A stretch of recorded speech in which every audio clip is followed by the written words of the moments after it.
Bonjour, ici Anna Sambelli et j'aimerais vous parler aujourd'hui, je suis toujours dans ce cadre idyllique, j'aimerais vous parler d'une particularité en Thaïlande. C'est qu'au lieu d'avoir un Bouddha, ils en ont 8.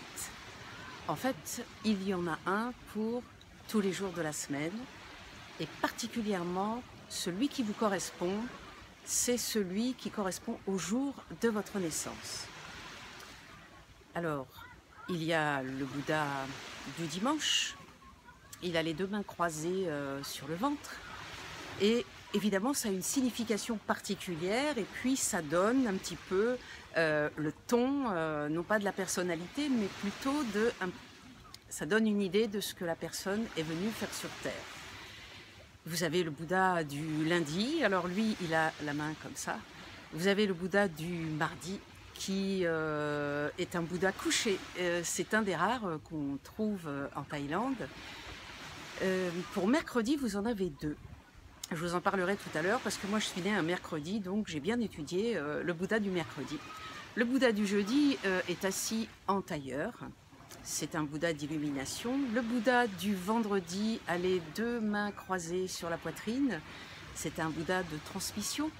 Le Bouddha du samedi, c'est l'éveil avec la protection de 7 najas, 7 serpents au-dessus de lui qui le protègent. C'est le Bouddha de la protection. Et voilà, je crois qu'on a fait le tour. Alors, par exemple, pour moi, le Bouddha du mercredi, ça m'a beaucoup parlé parce que d'abord, il y en a deux. Le premier, c'est un Bouddha debout qui mendie sur les routes comme font les prêtres thaïlandais. Ils se mettent le long de la route et puis les paysans s'alignent les uns derrière les autres, enfin le long de la route, et offrent de la nourriture aux moines qui en fait mangent, ils ont 2 repas par jour, mais je pense qu'à partir de 14 h, c'est terminé, ils ne mangent plus. Et donc du coup, voilà, ce premier Bouddha, c'est le mercredi matin. Il représente la nécessité de choisir en fait la nourriture dont on a besoin, mais quand même dans, on va dire, une forme de soumission aux mendiants à l'intérieur de nous. Alors que le Bouddha de la nuit, du mercredi, c'est un Bouddha qui est assis. Il est en fait sur une chaise, il est dans la jungle et il ne faut pas le déranger puisqu'il est en méditation et il est en train de vivre son éveil. Et il y a le roi des singes qui vient lui amener du miel, je crois. Donc toute la nature est là pour lui offrir.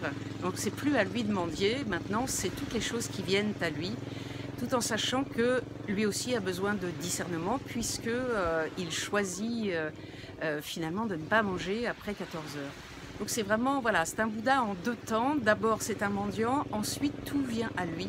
Et voilà, j'ai trouvé que c'était un joli symbole, en tout cas pour moi, né un mercredi. Si vous avez envie de savoir quel est votre Bouddha et qu'est-ce qu'il symbolise, d'abord vous tapez sur Google votre date de naissance pour savoir quel jour c'était. Et ensuite vous allez sur mon blog formsantéidéale.com et vous allez dans le menu articles, vous trouverez un article qui s'appelle Bouddhisme en Thaïlande. Quel Bouddha voulez-vous? Quelque chose comme ça. Voulez-vous un Bouddha personnalisé? Et là, vous aurez le descriptif des 8 Bouddhas et de celui qui vous correspond. En attendant, vous pouvez aussi vous abonner à ma chaîne YouTube et je vous retrouve très bientôt.